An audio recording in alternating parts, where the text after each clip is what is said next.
All right, what's happening, everyone? Corey Winkoff here with Mike Winkoff at FLG Lacrosse. This is episode 2 of our Beyond the Game new live stream show, and tonight we're going to be talking fall recruiting. So we're a little late here, we're a little behind. We apologize for that. A couple technical difficulties just comes with the territory when you're doing things live here. So we got some great stuff to talk about tonight. A lot of relevant information considering the time of the year, and now that we're approaching recruiting season for lacrosse. So, we're going to be working together tonight, my dad and I, Mike next to me here, and we're going to be, we'll be talking recruiting, sharing some stories, talking experiences, and, giving hopefully some valuable advice. We're going to introduce our crew in a second here once we flip these cameras around. So let's see if we can get this going here. All right, so we got Big Frank back there, man in the controls. We got Cliff, the man, the myth, and the legend. And then we got Lori, who is going to be operating and controlling any and all questions that come in tonight. We hope we get a lot of those. So we got a great crew, as always. Really excited to get things going. And without further ado, Coach Wink, how we doing tonight? Doing amazing. Very happy to be here. Very happy to talk to the young men and women out there that want to get recruited and play lacrosse in college. So fall is now a big recruiting kind of window for college programs to look at prospective student athletes in the lacrosse world. How do you feel in general about fall recruiting? What's good about it? What's bad about it? What do you think? Well, I'll start with what I think is bad about it. We believe in multi-sport athletes, so if you believe in multi-sport athletes, and every college coach talks about how they want their lacrosse players to play other sports, you're basically pulling them away from their fall sports or the beginning of their winter sports for this recruiting season, so it's kind of hypocritical. I personally believe that every young man and young woman should worry about what they're doing in high school before they worry about what where they're going to go to college. So that's the negative. I guess the positive is that they get to see the student athlete more. They can see him in November, they can see him in June, they can see him in July. And for the college teams that aren't in the playoffs, they can get to see him with their high school teams in May. So you mentioned multi-sport athletes. You're a proponent of it. I hear a lot of coaches saying that they're proponents of it. But at the same time, if you're a multi-sport athlete, how are you supposed to show well in the fall time, and how are you supposed to realistically make everything in the fall time if you're out there, playing soccer or volleyball, or if you're running cross country, or if you're playing football? The balance is difficult, and that's one of the problems for the student athlete, trying to balance it all. I mean, we know many athletes right now that are playing in the playoffs in soccer and football and volleyball and field hockey, and they can't go to the fall events because they can't let their high school team down and get injured at a fall lacrosse recruiting event, and then obviously have to play for their high school team. Some of the athletes are trying to do that. It's a very tough balance. They're asking the student athlete to make a decision what's most important, and I think that's a big negative. They're doing it, the kids are doing it, but if I was a high school football coach, if I was a high school field hockey coach, I would be upset if my athletes were out there, playing lacrosse while we're trying to win a county, sectional, possibly state championship. Now, before we keep rolling, is everything okay with the video there? Is it streaming all right? Awesome. So we're streaming okay. Just want to make sure everyone's in the conversation. Again, if you have comments about what we're talking about, because this is a pretty interesting topic that's debated a lot. It's a lot of back and forth between what's right and what's wrong, or what can help you and what potentially could hurt you. So I think it's important to talk about. Now, if you're a multi-sport athlete, you're playing all these sports, and you're not necessarily playing lacrosse all year round, what can you do in order to stay competitive and maybe just show up for a tournament one day after playing soccer or football season and still show well? Well, I mean, obviously in the lacrosse world, you can do wall ball. You can obviously, for a lot of the club teams, you can attend their practices and hopefully get the kinks out. Last weekend, matter of fact, it was yesterday, we did an event at Manhattan College for our kids on a Sunday, along with another club, Legacy, and a group of other individuals. Some Igloo kids were there, and Two Nights kids from Jersey, and NJ Riot kids, and just kids from everywhere. And it was a way to be coached up by college coaches. The kids kind of got their legs under them, and then we did a little scrimmage. And I thought it was a great way to kind of get prepared for these 3 next weekends, which are big recruiting weekends, obviously for the 2020s and 2019s. All right, so let's dive a little bit deeper into the process of getting recruited. And you mention all the time about the importance of leaning on like your school's resources. What's one example of a resource that you can have in school, even if you have a story that applies to how an athlete can be helped by leaning on your resources that you have in school, or maybe even a resource outside of a club program, outside of school as well? What's something that you got there? Well, I think every student should lean on their guidance teachers in their high school. They should meet with them and go over their transcript. One of the things that we do in our program before we meet with a student athlete is we make them send their academic transcript to us. Because when you're selecting a school, you're basically marrying your academic profile to that school. You're not picking the school because of the lacrosse program, because that doesn't make any sense. I mean, a kid who's in all AP classes with a 99 average is not just going to a school just to play lacrosse. Obviously, they have a lot of things that they're interested in if they're that kind of student. So yeah, but if I'm getting recruited by a school, and all these schools are recruiting me, shouldn't those be the schools that I eventually go to? No. The way I look at recruiting, a recruitable athlete has a leg up in the sense that they have schools that are asking them to come visit their school and things of that nature. But when we look at a student athlete and we talk to student athletes, what we do, and a perfect story that comes to mind was a young man who sent us his transcript. He was a Port Washington lacrosse player, and his transcript was perfect. It was Stanford, Duke, Harvard type student. He was getting recruited by schools that weren't that level academically. He's not going to lower his academic standards just to go play lacrosse somewhere. He ended up, obviously a very bright kid. We suggested that he apply to schools that maybe weren't recruiting him. He ended up getting into Harvard. He decided to walk on the team. Good enough lacrosse player, he made the team. He's the same Harvard lacrosse player as the kid who was recruited. They don't give money. It's not like it's a scholarship school. And he's having a great experience at Harvard, playing lacrosse and going to an amazing university. Some parents might think, though, if their son doesn't get recruited, he ends up going to a school, he makes the team, isn't the coach going to give a leg up to the kid who gets committed or the kid that they recruit as opposed to the kid that walks on the team? Well, the answer to that question is no, unless there's money involved. Give me an example. What do you mean by that? Okay, well, if you're a scholarship athlete where you're going to a Division I school that they're giving you a 50% athletic scholarship to attend their university, you do have they're going to want to give you a little bit of a chance over the kid who's a walk-on, because they got money invested in you. So the reality is, but at the end of the day, if the kid who's the scholarship athlete isn't as good as the walk-on, they're going to play the walk-on. The coaches want to win. But there's plenty of schools that don't give any money in lacrosse.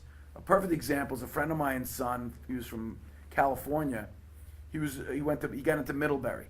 He was not recruited, meaning he was not one of their recruitable athletes. They knew he was a good lacrosse player, but they picked other players to fit their 10 recruits. He got into Middlebury. He walked on the team. He made the team. He was a 3-year starter and a captain of the team and one of the top scorers. That's a non-scholarship school, so everybody gets there. Everybody's equal. Everybody's paying their way. Now, did that change your friend's son's experience because he wasn't recruited and walked on the team, or would you say that he got the complete college experience even though he didn't get recruited, even though he didn't commit to the school? He absolutely got the same exact experience. The only thing that was different was his ego was bruised when he was a senior, but when he got there, he was the same student athlete that the other boys on the team were. So let's talk about who's really in control of the recruiting process.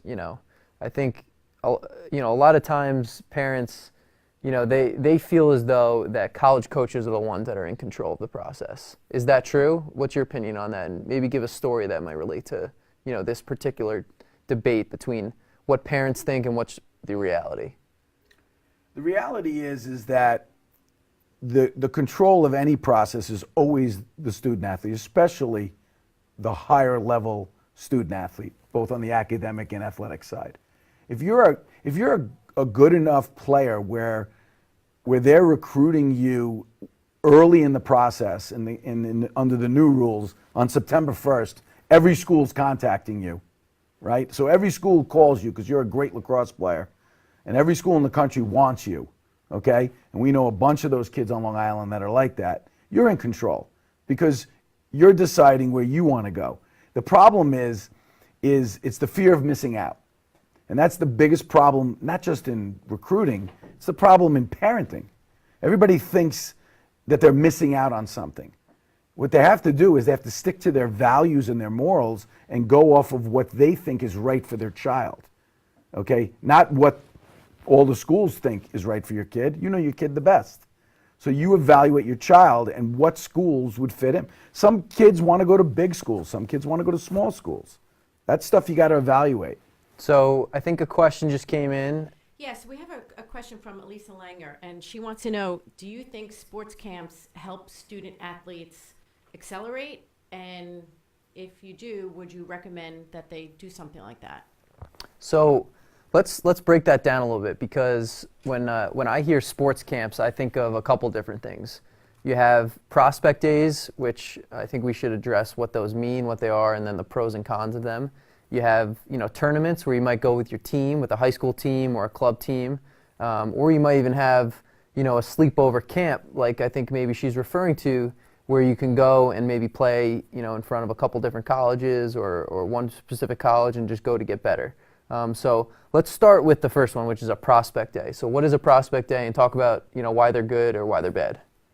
Well, the prospect day is basically run by the university that's having it. So if we'll just use Princeton. If Princeton's having a prospect day, their coaching staff is inviting, basically, it's open to the public. Anybody can sign up for it. So they get 60 to 80 kids. They come up to the campus. Coaches put them through a practice. They put them through scrimmaging, and they're evaluating those student athletes that are there. I think it's good if you're interested in the university to go there. One, you get to meet the coaches. You get to get a good vibe about the coaches. They get to get a good vibe on how you handle their coaching. And you get to visit a university. So the negative is it's on your dime. It's costing you money. You have to pay your way. You have to get there. If you're a California lacrosse player, you got to fly across the country. If you're from Colorado, Texas, it's costing you a lot of money. Okay, if you're from the tri-state area, it's a drive in the George Washington Bridge, not the end of the world. But those are really, really good. I think they're very important. If you want to go to a university, if that's the university that you believe that you want to go to, and you think you can go to that school, here's the problem. Talk to your high school coach. Talk to your club coaches. Talk to your club directors. Ask them where they see you as a student athlete. That's why you got to meet with them. That's why they got to know you. That's why they got to know your grades. They got to know your lacrosse skills. They got to know your economics. They got to know everything about you so they can guide you. No different than the regular student who goes to sit with the guidance teacher and just looks at the transcript. Mm-hmm. There's a lot more involved, obviously. Yeah. Well, I think that's a good point. Another positive, and I thought of a story of one of the girls who grew up in our program went to a prospect day, and a bunch of girls on that specific college team were working the event, mm-hmm. and she really liked the girls that were kind of on the team, that were helping out. And I think while you don't want to pick a school maybe necessarily for a lacrosse program, I think it tells you something when you like every single one of the girls that you see that play for the team, because that shows you they have a good culture. They're attracting like-minded people, girls that you would want to go and eventually be friends with and get to hang out with and spend all your time with. So I think that's another positive that I really like about prospect days. A lot of times you get to meet the students that are actually on the team and in that program, because they're always helping out and helping and working with their coaches. I think that's a good point. And we just went through that with one of our goalies who went to a prospect day and really liked the kids and liked the vibe of the school. Now, talk a little bit about tournaments in the fall. There's talk about what the recruiting window is. it varies November? sometimes. Yep, in November for boys and girls, and what? Well, it's usually the first 3 weekends of November. It changes year to year depending on, I think in 2020 it's going to be 4 weekends, but it depends on how the NCAA and the college coaches set it up. This year it's the first 3 weekends in November where kids can go out and play in front of coaches at all these tournaments, and the coaches can come watch them play and evaluate them and obviously recruit them. And I mean, the experience should be, in my opinion, every kid's got to evaluate their situation. We have a boy right now who's playing in the county championship, or trying to play in the county championship in football. He's one of the integral parts of his football team. He's a really good lacrosse player. He's probably going to play college lacrosse, but he doesn't want to let his football team down. So he's got to pass on fall recruiting. It's, you think you're missing out. If you're that good, you will find the school. You're not going to miss out. Gotcha. And so you got 3 weekends to get recruited in the fall. A lot of parents, I feel like sometimes, not just the fear of missing out, but also like which events are good, which ones aren't. How do you kind of decide if it's a good event for me? How is it going to really help me, and which ones are not? You want to evaluate. The colleges that are at the event, because if all the colleges at the event are from schools from Florida, let's just say, and you don't want to go to school in Florida, you're not going to go to that event. So you want to evaluate who's attended that event in the past, and then evaluate from there. But a lot of these kids play with certain club teams, right, or their high school team. Most of them in the fall, it's club, and their clubs usually figure out where they're going to go. And if they're doing a good job, they're taking their kids to events that has a wide range of schools, geographically and all levels. And a lot of these events too, they're not pop-up ones. They've been around for a while. They have a reputation. So you can always find out if an event is good or not by maybe asking your high school coach or club coach, or maybe someone that went to it in the past. I think that's always beneficial, and that's important to know. Remember, if you have questions or comments, continue to send them in. We're going to answer them right away. So that way, we're kind of addressing everything that relates to each of the topics that we're going to be talking about tonight that can hopefully help you guys out as we move through the fall recruiting. I want to interrupt for 1 second. You mentioned camps, and I don't know if the parent was asking about sports camps, but I want to bring something up that I think is really important. When the kids are younger, I used to call this mental manipulation, okay? And I used to do it with you. That's good. You used to manipulate me? I used to absolutely manipulate you. I would, and I did it thinking it was in your best interest. So it's a little messed up. Now you got to hear about what I did. So you would go to a camp with your buddies in the summer for 3 days. It might be the Princeton camp, the Duke camp, the Johns Hopkins camp, whatever it is. And my thought process was this. You're going to camp, you're going to have a good time, you're going to be with your friends. The most important thing is you're having fun. You're playing lacrosse, but more importantly is you're at these amazing universities, because all these colleges are amazing. And when you go there, you're a 6th grader, you're a 7th grader, and you're thinking, wow, I would love to go play lacrosse at Duke or Princeton or Johns Hopkins. Well, how are you going to get into those schools? You got to have good grades, right? So my thought process was, it's going to motivate you. It's going to motivate you to stick your head in the books and concentrate and work hard on the field and do the things you got to do to possibly go to a school of that level. So it was really more of, in my thought process, was you're going to have fun. You're going to be in a great environment, good, safe environment. You're going to play lacrosse. You're going to be coached by great coaches. And then you're going to aspire to be a good student. And I know those particular universities make sure that you're safe. So I thought it worked. And in my opinion, that was part of why I think you and all your buddies ended up where you ended up. Also, so, on the flip side, right? Like, what if a parent does what you just said, and then their son maybe doesn't get motivated by that experience? What does that tell you as a parent? Well, it tells me that that's not their goals. And you got to evaluate your kids. Every kid's different. I always say, I've always said it to my children. I have 3 kids. I've always said to them, if you follow what you love, you will never go to work and you'll be successful. And all 3 of my kids are very happy with what they're doing. They're all doing fine, and they have healthy and happy lives. And to me, that's the most important thing. I don't look at success by how much money's in your pocket or your bank account. I look at success by how happy you are. We talk about some of our alumni in our program, and you mentioned in last week's episode, you talked about a young man named Tyler Warner. We could talk about 400 alumni that have gone out and found the schools and are passionate about and if they didn't have a good opportunity, then they found another school that was positive, that worked for them. Like the young man who went to Union, you spoke about him, who's doing unbelievable in commercial real estate, and he's going to do great when he gets out this year. So these are the things that are more important to me than the lacrosse component. So let's talk about someone who's not maybe a standout right now, because maybe athletically they're not as developed, or maybe they don't have the skills that they need, but there's someone that can play at the next level and they want to play at the next level. What are some things that person can do before the fall recruiting stuff starts in order to get them on the radar, get them on people's maps, help them get recruited? How do I do that if I'm not that guy that everyone's talking about right now? Or Well, girl? first of all, there are great platforms. With what's going on, the most important thing is to find a platform. We happen to use a great platform called Sports Recruits. And the reason we love the platform is What is Sports Recruits? Sports Recruits is like a Facebook for athletes, where you can set up a profile, you can put your transcript, you could put your grades, you could put where you're going to be, your schedule, you could put highlight film, which is the most important thing, in our opinion, to get out there. So you can, it's kind of like to get those likes. So if the college coaches watch your highlight film, when you say, hey, coach, I want to go to your school, they watch your highlight film, then they go to the tournament, they see your schedule, and they watch you play.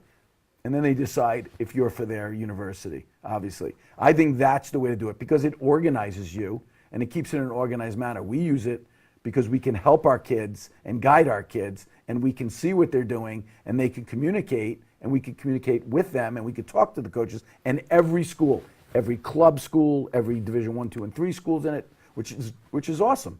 You don't have to look for, who's the coach at South Carolina, which is the #1 SEC team ranked coming in. We got 2 boys playing there on that team. That's right. It's awesome. So what's one thing that you're noticing kids are doing that's actually hurting themselves through the recruiting process?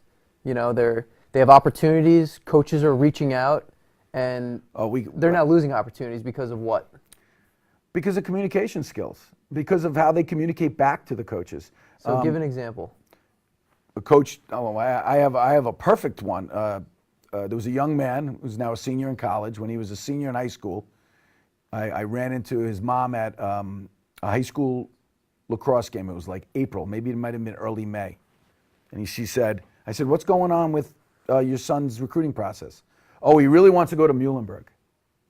So I reached out to the Muhlenberg coach. The Muhlenberg coach said, I've been emailing this kid for a year, and he hasn't responded to me. And now, because he doesn't have the best grades, I've used up my chips. I can't get him in. Early in the process, I probably could have used a chip on him, but he didn't respond to me. So the kid missed an opportunity. Okay, obviously then we helped him and we found a place for him, and he's killing it and he's doing great. But there's the perfect opportunity of not communicating. So what I used to do, okay, when you were going through the process, is when you got an email, I would get a copy of it. So I married my email to your email. So I would say, hey, Corey, did you respond to that coach? Hey, Corey, did you respond to that coach? And I was your pain in the ass because you're a 16 or 17-year-old kid, and 16 and 17-year-old kids kind of need a little bit of babysitting. Yeah, but I'm getting emailed by this person from Muhlenberg. I never heard of the school. Like, why would I reply to them? I don't want to go there. First of all, respect is the most important thing. So you should reply to everybody. Anybody who says to you that you're a good enough player that I want to recruit you, that's a compliment.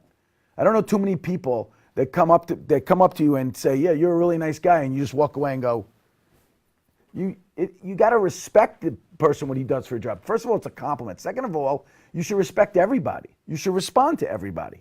Okay, that's just the right thing to do. And if you're not interested, if you do the research on the school and you find out you're not interested, then you respectfully say, thank you for, believing in my abilities, but I'm not interested right now. That's just the right thing to do. Mm-hmm.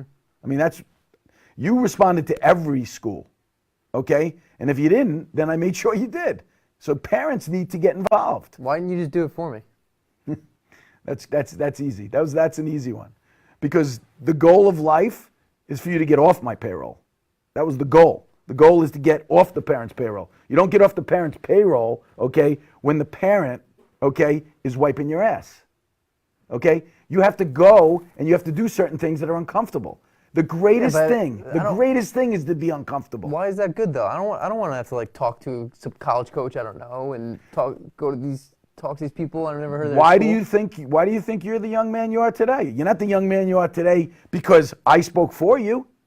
You're the young man you are today because you spoke for yourself. And you spoke for yourself when you were a young man. When you had a question, you asked the coach. You don't ask me. I'm not the coach. It's not my job to speak for my kid. That's the problem with parenting. That's the problem with what's going on in our society. Okay, yeah, with these phones, nobody can communicate.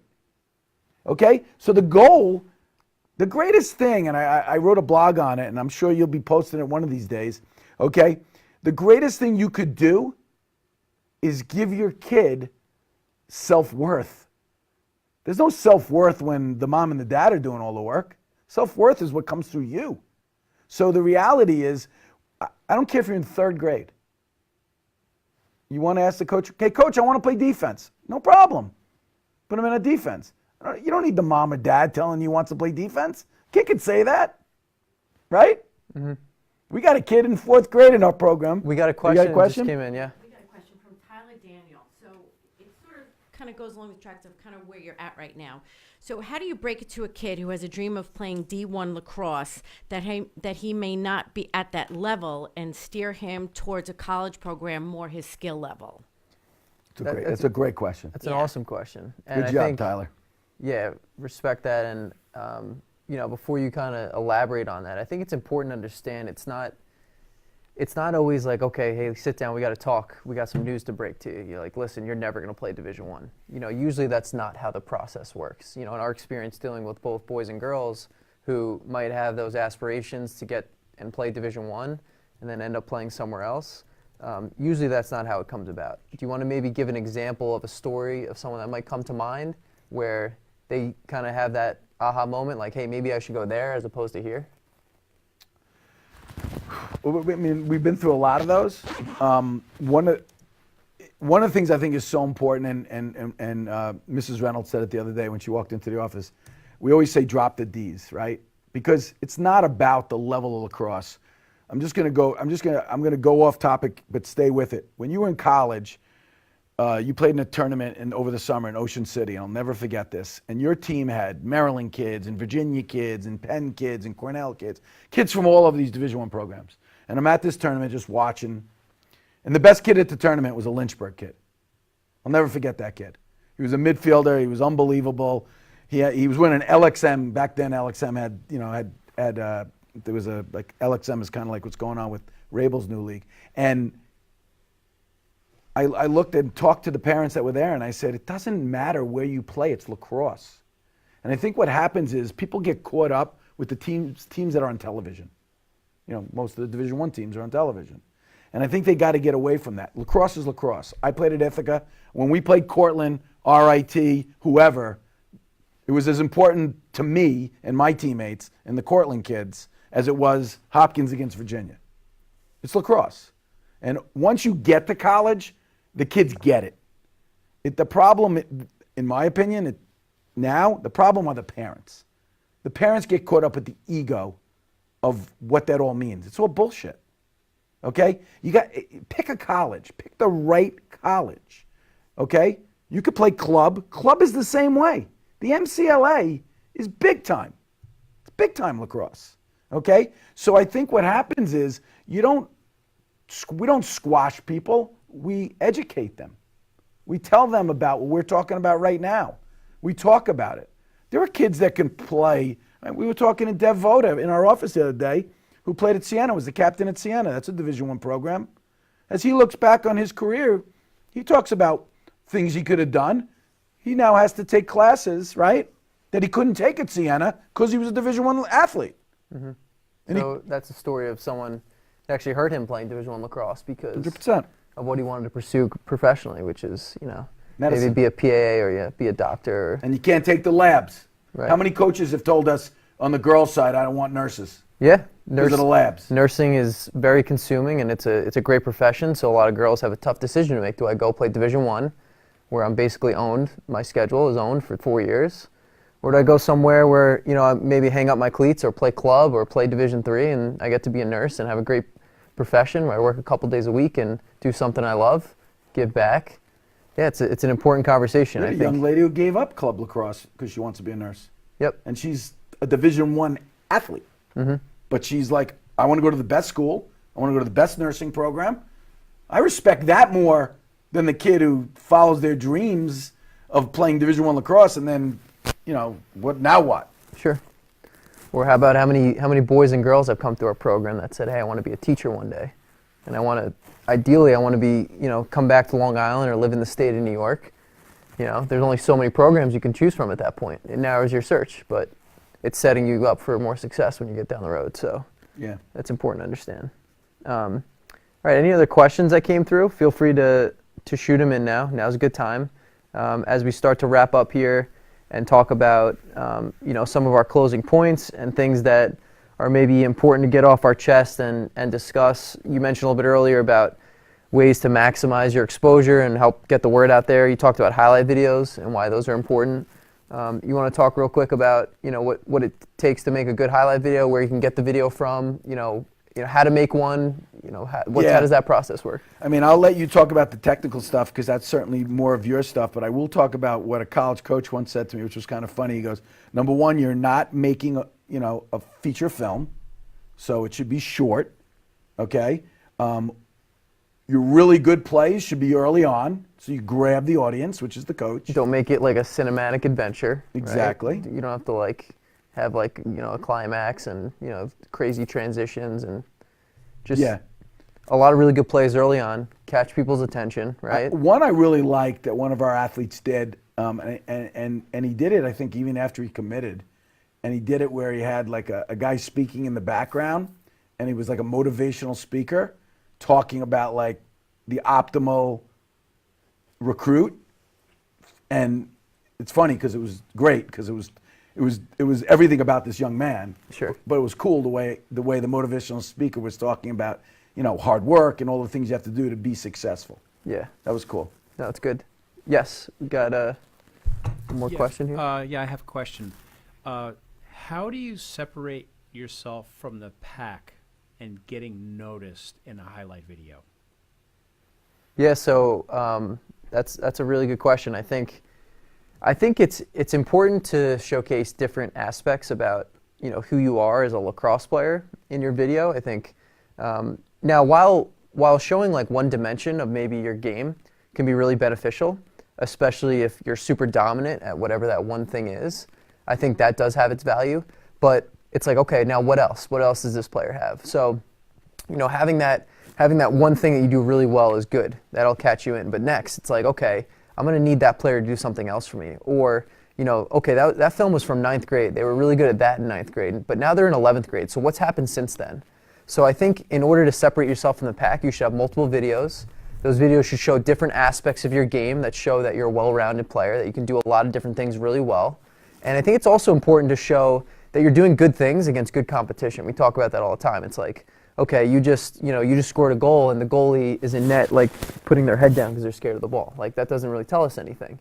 But if you show us on the bottom, scoring against really good teams or against other players that are committed, that makes you a little bit more credible and separates you. Yes. So they want to know, when you talk about a short video, are you talking about 2 minutes, 5 minutes, 8 minutes, 10 minutes? Give them a time I think frame. never more than 5. Okay. Right? Never more than 5. I think between 2 to 4 minutes is the sweet spot. But one story, there's a girl in our program who she's actually, she's injured, so she can't play right now. So that's why video is really important too, because if you're not on the field, how else are you getting recruited? Well, you have video now. You can send that video to anyone, anywhere, anytime, and you're getting recruited 24/7 essentially, any day of the year. So that's why video is big. But this one girl in particular, her mom, anytime she caught the ball, she just put her iPhone out there, clicked record, tracked her, saved it, and uploaded like 15-second clips. And that's, what, it's not ideal. The quality's not, it's not perfect. It's not what, Cliff Laurie and, Frank are doing right now, but it gets the job done. Right. It's better than nothing. So Yeah, I think well, that's the biggest thing. Don't be so caught up in having like this perfect video. Just get something up there. Yeah, we've seen so much. We've seen guys show football films. We've seen guys show Wrestling basketball, clips. wrestling. I've seen girls spike volleyballs. It's all good stuff. You know, so. it always comes down to content. Exactly. It has to be good content, and that's what people will buy. Yeah, exactly. It's interesting, but like we had a young lady who's she's a special kid, and she's a senior now. She's coaching in our program, and she's going on to play college next year. And when one of the schools wanted to recruit her, she didn't have film. It was a couple of years ago. So they Googled her, and they got her. They found her basketball highlight film from like it was like 10th grade, I think. Yeah, it was like 9th or 10th. And they were grade. like, "Yeah, I want to see this kid." Great first step. Yeah, let's go. You know what I mean? And it was cool. And there was a kid when you were getting recruited, remember, with Notre Dame, the kid he was this great St. Anthony football player. And Yeah. he showed his football film, and they were like, Fume. yeah, Chris Fume. Chris Fume. And he ended Great, up great football film. Yeah, unbelievable. He was the defensive MVP at St. Anthony's. Yep. And he ended up going to Gettysburg. Great career. But it's funny, we were talking about things that are negative in film. A defenseman, his highlight film was him carrying the ball. Yeah. They want to see you defend. They don't want to just see you carrying the ball. Unless you defend and play off ball and do all these things. And it also, I went to college with this one kid who had he could dunk or whatever, and he had this basketball film, and that actually helped him get recruited. But like when he got to college, he would continue to show everyone his basketball film. So it got to the point where it was like, no one cares anymore. Like he ended up quitting lacrosse, didn't even really care about lacrosse, but he was so obsessed with his basketball film. So like, don't get so caught up. You know, you could show it, but Exactly. for God's sakes. Paul, yeah, I don't even have to get in there. But anyway, That was the kid from Texas. I remember that kid. kid's a knucklehead. All right, so anyway, good stuff. If anyone has any other questions, we'll wrap up. We want to talk a little bit about what's ahead. Can I talk about parenting for 2 seconds? Yeah, absolutely. You know, one of the things I think is so important in this, we could talk about recruiting. We could talk about, Corey's going to talk about so many things on our show. We're going to talk about how to develop and things you could do to be a better lacrosse player and a better student. We're going to talk about High school lacrosse. high school lacrosse. We're going to talk about all the great players on Long Island, and there's so many of them. Parenting is the primary thing that's going to help your kid. If you really want to help your kid, raise them to be self-sufficient. And they're not self-sufficient when you speak for them. Teach them at a young age. I'm going to talk about this 4th grade kid. I'm not going to bring up his name. He's in our program. We just met him this year. And every time, Corey and I, we play this little game when we're driving places. I'm like, all right, I'm going to talk about a kid, and I throw a couple tidbits out, and I'm like, who am I talking about? And for whatever reason, we usually know who we're talking about. And it's because these are the kids that are going to make a difference when they're adults. Why? Because they can take care of themselves. They're self-sufficient. So parents, if you're watching this, let your children speak for themselves. Stop speaking for them. Yeah, but what about I'm in a recruiting meeting, right? I'm sitting across a college coach, and I'm not very good at talking to college coaches.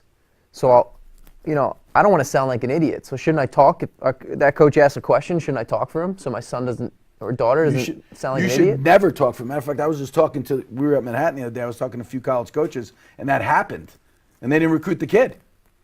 So. What does that tell you about but why didn't they recruit the kid? They didn't recruit the kid because the parent was speaking for the kid. And why is that a red flag if I'm a college coach? Because the minute the kid gets there and something happens, the parent is involved. The coach is recruiting the student. He wants a relationship with the student. He doesn't want a relationship with the mom and the dad. Okay? He wants a relationship with the student. That's who we want. That's who the alumni is going to be when they leave. That's who the man or the woman's going to be when they leave. So that's who they want. They want to build a relationship with that person. So if parents could just keep their mouths shut and let the kids, it's okay if the kid says something that maybe you wouldn't have said. That's okay. Why is that a good thing if they maybe fall on their face and sound stupid talking to a coach? It's called maturing. It's called maturing. Have you seen that? I've seen it 100 times. Really? 100 times, maybe probably 1,000 times. I saw it with you. I saw it with all our student athletes. It's the greatest thing in the world. I talked to one of our dads and one of our moms, this couple who's amazing parents, and The dad loved to watch his kid stumble on the phone, loved it, because he knew that, and then within weeks, he became this, it was like a butterfly. It was unbelievable to see how this young boy became a man.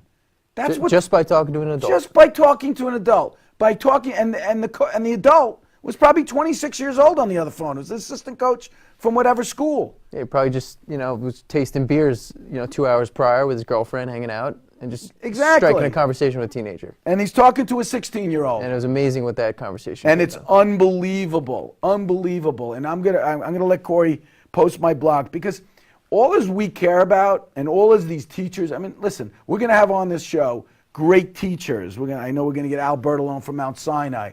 We're gonna talk to Mike Hungerford from Farmingdale. We're gonna talk to all these amazing mentors that want to help their kids grow up. Let parents, let them. Okay? And if you can't bite your lip, walk away. Just walk away and let your kid fall. It's okay, they'll get up. Yes, Lori? You have a question from Dan Corcoran. Corky. This is to Corey. He wants to know, what was your first club experience and how much has it changed? Oh, man. It's changed a lot. You could probably... Corky was your coach. He was, and he was a part of, essentially our first club experience. A great coach, put together a great team. He was a good mentor. Coach Corcoran, he's a guy who coached at, now at every level. He's a college coach, someone who worked with, at the time, middle school going into high school players. And, thinking back on that experience, and this is something we still talk about today, and this is why we do this. And a lot of the craziness, it kind of derails what club lacrosse should be about, but it's just, meeting so many great people, families and friends from different towns. So it kind of like takes you from being, part of a town and a community as a young kid, and then all of a sudden like meeting other great people from outside your little community in your town. And I think that's one thing I remember playing for Coach Cork's team. We were on the Sting, like so many great families. I just remember friends that I still have today. Oh, all those kids. And it's funny you talk about Cork. To talk about how the world is round, or, my dad used to say, you see the same people going up the ladder as you see going down the ladder. And I love that saying. So don't ever think you're better, and always strive to be better. Corky's nephew played with you in college. That's Brendan Engelke. That's right. And Corky's sister, this guy who coached Corey as a 7th grader, and his brother-in-law and his dad. So Corky's dad used to come to all the games. That was Brendan's granddad. What a great man. I used to call him Santa Claus. And just a quality man. But that's the best thing about what we do is relationships. Yep. And Dan Corcoran is the perfect example. I'm glad Danny's watching. And that hasn't changed. And it's, it's gotten a little more diluted, gets a little more complicated and a little more frustrating at times. But the relationships, it has not changed. I mean, in that we're going regard. down to see Corey's buddy Will, who was a Georgetown prep kid who played with him in college. He's getting married in March, and we're all going down to the wedding. And I'm so excited for this wedding because I'm going to get to see all his college buddies, obviously Will's parents, who I haven't seen in a while. And those are the things that make the experience so wonderful. The greatest part about FLG is our families. That's the greatest part. Absolutely. And you get that, and also why we want to help so many of our boys and girls through this process, this recruiting process, and get them to college, because that experience you have at club is like amplified. You talk about going to Will's wedding, that's someone I met in college who, love every one of my teammates. It was awesome. That experience for 4 years is something that's so unique, and we want our kids to be part of a program and a team, and also obviously get a great education and find a career path, because that college experience is just so awesome and unique. So you bring up that. It's so funny. Like today, these kids are starting to play with each other in like 2nd grade. They're like 7 years old. You know what I mean? We have a group of girls that are on our 2027 team that are just a special group of girls. And you could just see how they're building. They're all from different communities. You got Kings Park, you got Manhasset, you got Cold Spring Harbor, you got Huntington, you got Bethpage, you got everything. And they're like building these great bonds. And God willing, they'll be in college, and who knows, a couple of those girls might play in college together, they'll play against each other, they'll be roommates living in the city or living somewhere else. Mm-hmm. That's the most amazing part of the experience. Mm-hmm. That's the part that I love the most. Cool. So any other questions that come through? We looking good? No, you're All right. good. Awesome. Thank you. Keep in mind, we're going to be posting this, after. Cliff does an awesome job cutting this up and giving you bite sizes of great content, which is really important to us. So you can always ask more questions and comment on that as well. And let us know what else you want to hear from us and who you think we should talk to, because we are now building out a really amazing show, this Beyond the Game show, that's going to have all these awesome guests that Coach Wink was talking about. So if you feel as though there's someone that you would like to see on our show, let us know. We'll bring them in and we'll talk about some great stuff that, I think gets us excited. We're also going to bring in some high school athletes that we're really proud of. And the most important thing is, Goats. Please understand something, and this is for our parents out there, and I tend to vent about a parent because I am a parent, and now Corman's a parent too. Root for your teammate. Don't root against your teammate. Root for your teammate. That's what a true relationship is, okay? Your teammate's success, his teammate from kindergarten just had a baby girl, David Lau, Cornell grad, and it's so cool that now him and David, who grew up together, kindergarten, best buddies, now are dads, and they both got baby girls, and it's so cute to hear them go back and forth and talk about it, and it's awesome. And just let's keep everything good. I know there's a lot of bad things in our world. Let's make everything positive. So that to me is, if parents can do anything, teach your kids to be good teammates, to be good friends. Mike, you just brought up a point to root for your teammate. What about your opponent? Absolutely. You should respect your opponent. We just played at Manhattan against an unbelievable group of boys, young men from the Legacy program at Tommy Azumo and Mike Taylor and Mike Brennan, who do an amazing job with these group of kids. And I got to tell you something. It was so fun to watch as a guy who loves the game of lacrosse. There was so much talent on the field between the kids that play for the Tommy's and Mike's group and Corey and FLG's group. And I'm going to root for all those kids. And I root for all the kids from Long Island, and you should. And that's the right thing to do. And I root for kids from all over the country. I think that's the right thing to do. I don't know why people are haters. There's too many haters in the world. We should be. I loved like Steph Curry's performance the other night. I don't know Steph Curry, but it was cool. I think we need more of that in this world. Yeah, one way, we like to promote all the kids on the island is through our Long Island Lacrosse Journal, which, we're gonna be bringing in some of the GOATs, the best players on the island. We're gonna be bringing in some of these coaches that might be considered competitors or opponents or rivals, but if they respect the sport and they work really hard at it and they're passionate about it, you got to give them praise, and they deserve it. Absolutely. Come on. That's really how can what you it's not about. respect Nick Saban? How can you not respect him, right? Yeah. Or Bill Belichick, right? Or John Wooden. We can sit here all day and talk about it. Mm-hmm. And what they've done and the men that they've affected, or Gino Ariama, what he's done with UConn. I think it's amazing. And there's a lot of people like that on Long Island. A lot. Yeah. So I'm looking forward to meeting them all. Yeah. All right, cool. So, Corey, I heard a rumor that the show may be moving its date and time.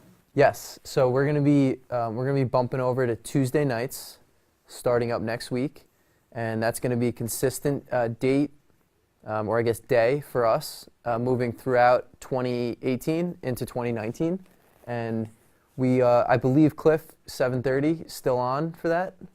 Yes, sir. 7:30 is going to be our time, Tuesday nights, and we're going to be probably doing, pretty much live for the most part. So unless we premiere a couple shows based on our schedule for traveling or whatnot, but we're going to try to be live every single Tuesday night, and we've got our schedules clear, we're ready to go, and we're really excited to start that up next week. And next week, what are you doing next week? Do you have an agenda for next week? We do, but it's a secret. We can't tell you just yet. Would you have to kill me if you told me? Yes, but that would be a little too messy, so I don't know if I want to do that. Then I would. All right, cool. I wouldn't want to mess with you, Corey. Yeah, I'm a pretty intimidating guy, all 145 pounds of me.